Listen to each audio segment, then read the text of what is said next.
ToonGrin.com.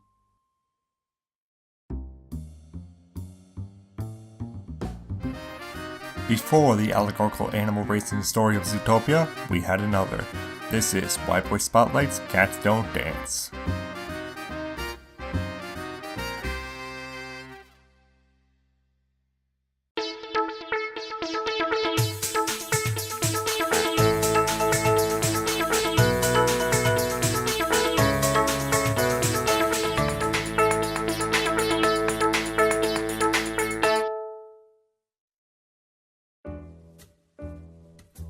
What would life be without cats? Well, half of YouTube would cease to exist, writers would stop demonizing them in almost every comedy, movie, and cartoon, and we wouldn't have Turner Entertainment's first and last film, Cats Don't Dance, before their company was absorbed into Warner Bros. Animation. The story of the movie goes like this. The bright-eyed dreamer Danny from the small town of Kokomo, Indiana, played by Scott Bakula, leaves home to head to Hollywood to obtain his dreams of starring in the movies. When he reaches Hollywood, he meets a ragtag team of animal actors, including his love interest Sawyer, played by Jasmine Guy, and gets a job working on the latest Starlet Dimple picture. But when he realizes the obvious prejudice against him and his animal friends, Danny vows to make himself and his fellow animals Hollywood stars, by showing the audience and the film industry that, in fact, they can not only act and sing, but dance. Now, the story overall is fairly simple, but does have this code of depth to it. This would probably go unnoticed to most kids, but the whole movie is tangentially teaching its audience a decade's worth of film industry. Let's start with the most obvious example of this, the sheer amount of characters. Can you name every single famous actor / director the movie shows? There's Laurel and Hardy, Mae West, and Louis B. Mayer, just to name a few. It is quite ingenious showing kids all these famous film icons through the mostly cameo style, and just not jamming it down our throats, showing enough that our interest is piqued and urges us to quench our curiosity to find out more about who these people actually are. The next bit of tangential learning is through the story itself. In the early days of the film industry, minorities would go to auditions and casting calls, like the one shown in the movie, and be given roles based solely that they were black, Hispanic, a woman, or whatever. And when they were being filmed, they got very small roles like Danny. And the movie reflects this time in film industry very well. Overall, as a tangential learning tool, Cats Don't Dance is very intelligent, but the movie suffers a bit because of how much it loves references and tangential topics. All the side characters of the movie, TW Turtle, Cranston Goat, Francie the Fish, Woolly Mammoth, and Tilly Hippo, are all undeveloped, ending in me not caring one bit on whether they have their dreams come true or not. But when I say underdeveloped, I don't mean they are bland or stereotypes. Unlike the open season characters that only have one joke to them and nothing else, these characters actually have some interesting aspects to them, like how Tilly is constantly playing matchmaker for characters, the sort of second personality of TW when he sings, and even the seemingly romantic relationship of Prancing and Francis is interesting. These characters got a little more time to interact with Danny on screen. I feel they could have been a lot more memorable characters. But maybe that wouldn't have lost, cause as Danny is...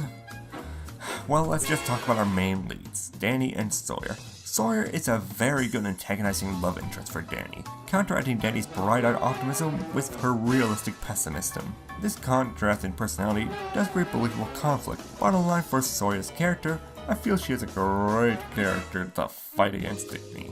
But her voice actress is a different story.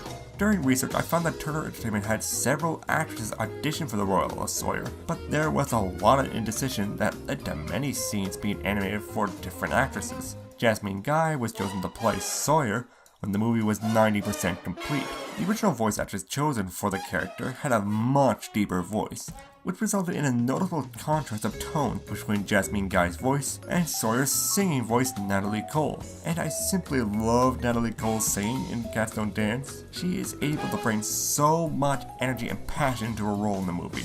But there is a clear disconnect between the character and the singing, which is rather annoying. But on to Danny. He's dull. Yes, I said that the contrasting personalities between him and Sawyer was great. The contrast is great, and Sawyer's personality is great, but Danny's personality is not. Below average would be the nicest way to describe him. This could have been more to the fact that we were introduced to Danny through one of the most generic songs, Danny's Arrival song. You can just see the creativity is just beaming from that title. The only thing I remember from that song was the visuals, which were fantastic. Everything else is just a smudge in my memory. The song does just state everything you need to know about Danny, but that's the thing. What it states is just a generic hero.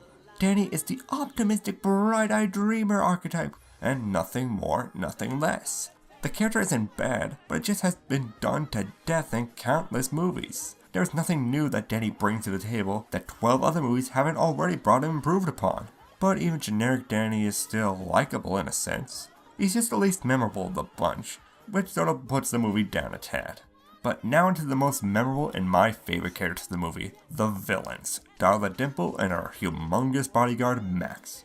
First off, Darla Dimple is a great reference to Shirley Temple and Darla Hood. Next, Darla is very fun, but also a very brutal character with her almost split personality. On one side, she's the darling Miss Darla Dimple, lover of all things and America's sweetheart. And on the other side, she's Cruella de Vil's evil hellspawn. The difference between these sides is spotlighted during her fantastic villain song, Big and Loud.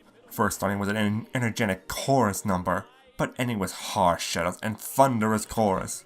Darla Dimple is definitely the highlight of this movie, as she just brings a lot of fun and energy to it. Her bodyguard Max, well, I just like his running joke of being this big, lumbering leviathan, but doing almost everything in the most delicate of fashions. Hilarious. Finally, the songs are a mixed bag, but all made even better with the movie's fantastic visuals. The visuals are worth the price to get this movie. Everything in the movie just pops out, and is easily distinguishable and memorable, even though the characters themselves aren't. Also, has there been any other movie where the color pink is shown as threatening? None that I can really think of. Cats No Dance overall is a decent movie that sacrificed character development for more film history references. If they put the exact amount of effort they did for the film history as they would for the characters, then I'm sure this would have been an animated classic. But as it is, I still really like this movie, and the movie without a doubt proves that cats can in fact dance.